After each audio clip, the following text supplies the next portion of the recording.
श्री राम जय जय राम। श्री राम जय जय राम। श्री राम जय जय राम। श्री राम जय जय राम। बोलो श्री राम जय जय राम। बोलो श्री राम जय जय राम।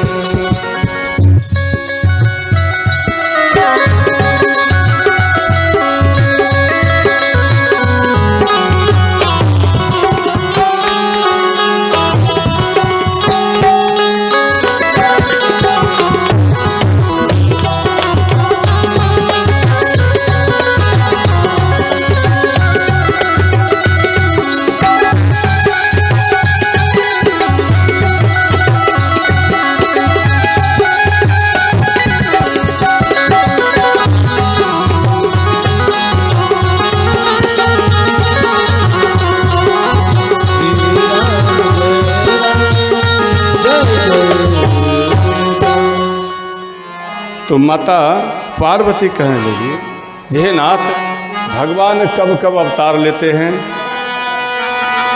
भगवान शिव बोले, देवी जब जब हो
ध्यान देना मेरी मैया, जब जब धर्म की हानि होता है तब तब भगवान अवतार लेते हैं। और ध्यान देना, गोस्वामी जी लिखे हैं, राम कथा सुंदर कारितारी संशय विहंग उरावन हारी। आपके अंदर में मानो किसी प्रकार का संशय है, वो करताल बजाने से वो भाग जाता है, समझ गए? तो इसलिए करताल बजाना करो। दूसरा है, मानो एक ये पेड़ है, पेड़ के ऊपर पक्षियाँ बैठे हुए हैं, आप उनको बोलोगे भाई उड़ जा, तो क्या उड़ जाएंगे? या आप उनको मुख से फूंक दो तो क्या वो उड़ जाएंगे? नहीं उड़ाएंगे। इसलिए जब आप एक बार करताल बजा देंगे, वो खेल खेल में ही पंछी उड़ जाते हैं। इसी प्रकार से आपके अंदर में मानो जो कुछ विपरीत शब्द चल रहा है, विपरीत सोच है, वो करताल बजाने मात्र से ही वो विपरीत शब्द ही मिट जाता है, समझ गए? इसलिए ध्यान रखना, करताल में कंजूसी मत करना। तो देवी जब जब धर्म का हानि होता है तब तब भगवान विविध रूप में आकर धर्म को स्थापित करते हैं। और इनके बाद दिया गया है, देखो, धर्म का जैसे पतंग उड़ता है, जैसे अभी कलयुग चल रहा है, जब यह घनघोर कलयुग होगा तो पूर्णिया जिला सम्बलपुर ग्राम में तो कली महाराज का प्रागट्य होगा, ये भविष्य पुराण में दिया गया है। और उनका रूप होगा घोड़े पर सवार, कमर में 2 तलवार और धनुष बाण, ये उनका रूप है।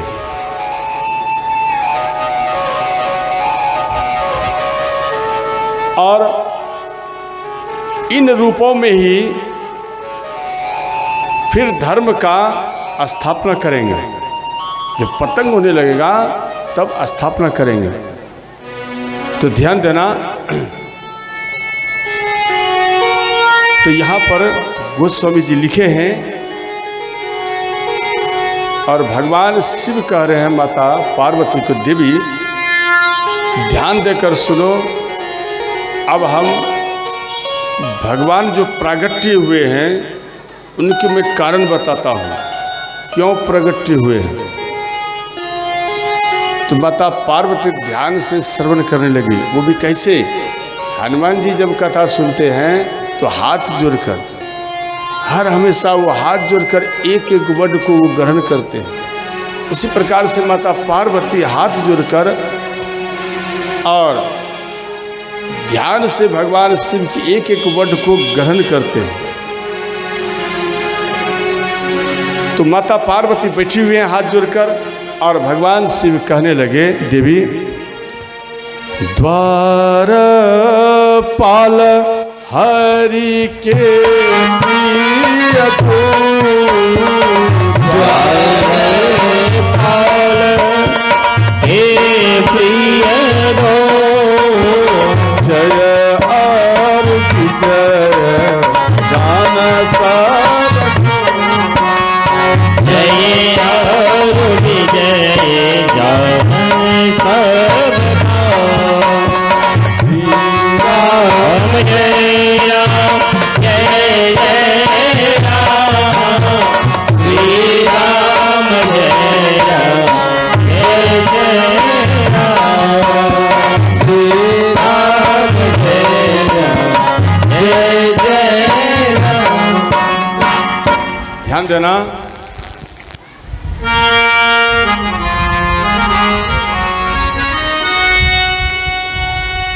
मेरी मैया भगवान शिव कहने लगे, देवी एक बार भगवान वैकुंठनाथ चिंतन कर रहे थे।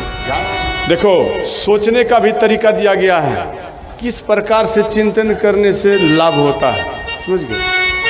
जैसे आप लंबे होकर लेटे हुए हो और चरण, दोनों चरण का नख जो होता है वो दोनों टकराना चाहिए, समझ गए? और सत्य वचन का सोच रखोगे तो आपका पूर्ण होंगे। किसी का हानि पहुंचाने के लिए आप सोच रखोगे तो लाख सोचोगे तो भी आपका वह पूर्ण नहीं होगा। और दूसरा है नख, ये जो आंगलियां हैं ये नख पर टकराना चाहिए, समझ गया? स्पर्श होना चाहिए। और दोनों चरण का नख, इनके बाद चिंतन करो तो बिगड़ा हुआ काम वो भी सरल में ही वह आपका पूर्ण हो जाएगा। इसी प्रकार विष्णु भगवान चिंतन कर रहे थे, तो इनका चिंतन देख करके द्वारपाल जय विजय मन में विचार किए जे भगवान आज कुछ चिंतन कर रहे हैं, क्या बात है? तो जय विजय आकर भगवान को बोले कि हे नाथ, आप कुछ चिंतन में हैं, क्या कारण है आप बताइए। तो भगवान कह रहे हैं हमारा इच्छा है लड़ने का। ध्यान देना, कोई गहराई से समझोगे तो समझ जाओगे। हमारा इच्छा है लड़ने का। तो जय विजय बोले, हे नाथ, इसमें अगर हमारा भी कोई आवश्यकता हो कहीं भी तो आप हमें याद कर लेना। तो वहाँ पर ये बात बोलकर जय विजय चिट्ठी के गेट पर आए और इधर ब्रह्मा जी के पुत्र शरत कुमार ये चारों भाई आए। तो इधर चिंतन था, चिंतन के कारण जय विजय इनको अंदर नहीं आने दी। तो भगवान से दर्शन करने के लिए आए थे, परंतु इनको रोक दिए। तो वहां पर ये चारों भाई क्रोधित हो गए।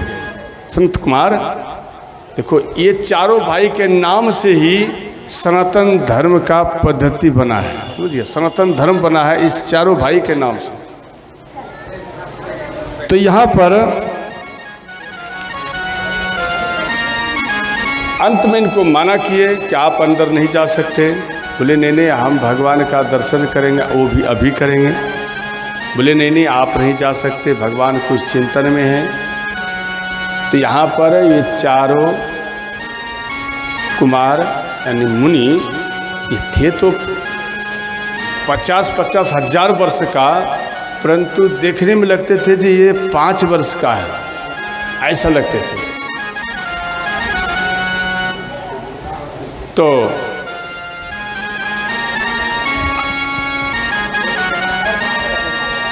अंत में सनत कुमार इनको श्राप दिए।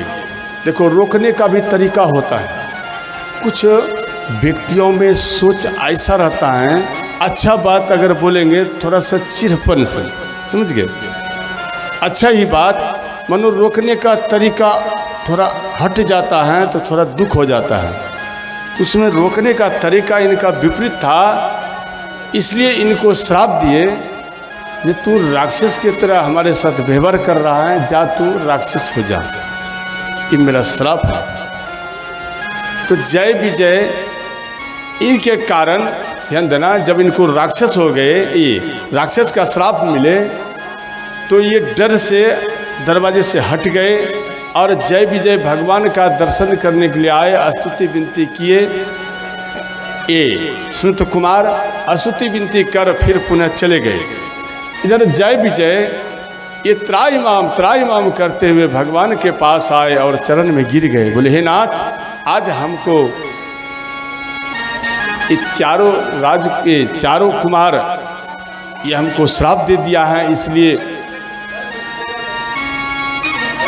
तो ये बात सुनकर भगवान बोले, कोई बात नहीं, श्राप दे दिया है, घबराओ मत, हम आपको आशीर्वाद देते हैं जे इन श्राप से मुक्त करने के लिए स्वयं हम ही अवतार लेकर आपको से मुक्त करेंगे, स्वयं हम अवतार लेकर आपको मुक्त करेंगे। तो अंत में जय विजय वही रावण हुए और कुंभकर्ण हुए, समझ गए, ये एक कल्प की कथा हुआ।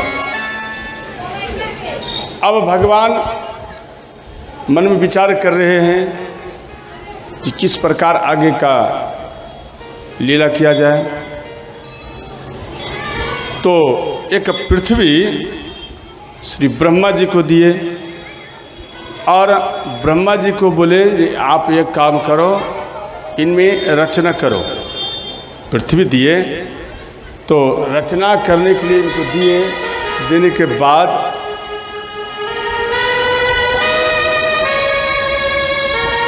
उसमें श्री ब्रह्मा जी मनुष्य, पशु, पक्षी ये सब का निर्माण किए, इत्यादि इन सब का निर्माण किए। वो भी एक सर्प के फैन के ऊपर रखे, समझ गए। तो जब रखने के बाद वो थोड़ा हिल जाए, शेषनाग थोड़ा हिल जाए, तो मानो ये गेंद है, मानो ये पृथ्वी है, समझ गए। इनको जहाँ भी रख दो वो थोड़ा हिलेंगे, वो लुढ़क जाएंगे, यानी घड़क जाएंगे, समझ गए ना। वो थोड़ा सा जैसे ही लुढ़के जितना भी जीव जंतु बनाए थे श्री ब्रह्मा जी, वो सब नष्ट हो गए, समझ गए। अब श्री ब्रह्मा जी मन में विचार किए कि आखिर ये कैसे होगा। तो अंत में नारायण भगवान का ध्यान किए, याद किए, तो नारायण भगवान प्रसन्न हो गए, प्रकट हो गए। बोले बताओ क्या बात है। बोले हे नाथ, हम बार बार इसमें ये जीव जंतु इत्यादि सब करते हैं निर्माण, परंतु ये फिर ये शेषनाग थोड़ा हिल जाता है, हिलने के बाद ये पृथ्वी हिल जाती है तो ये लुढ़क जाती हैं, जितना भी जीव जंतु है वो नष्ट हो जाते हैं। तो इसलिए आप ही कोई ऐसा निराकरण करो जिससे कि ऐसा नहीं हो। तो विष्णु भगवान, ध्यान देना, विष्णु भगवान अपने मन से यानी अपने शरीर से एक रूप प्रकट किए, समझ गए? तो वो रूप इनको प्रणाम किए और वो रूप कह रहे हैं, जय नाथ हमारा क्या काम? बोले आप पृथ्वी लोक पर कर्म करो, समझ गए? अर्थात ये विश्व का कर्म करो। बोले ठीक, तो मेरा नाम क्या होगा? बोले आप जब विश्व का कर्म करेंगे तो आपका नाम होगा विश्वकर्मा भगवान। बोले विश्वकर्मा भगवान की। यहाँ पर लिखे हैं व्यास जी, विश्वकर्म भव पूर्णम सृष्टि आदम विदा सुते रच्यते खिल देवना ब्रह्म विष्णु महेश्वरी। तो भगवान विश्वकर्मा प्रकट हुए। इनके बाद श्री ब्रह्मा जी के पास आए। ब्रह्मा जी जो कुछ ग्रंथ में लिखे थे उस श्री विश्वकर्मा भगवान उनका पाठ किए और उनके अनुसार से मनुष्य प्रकट किए, जीव जंतु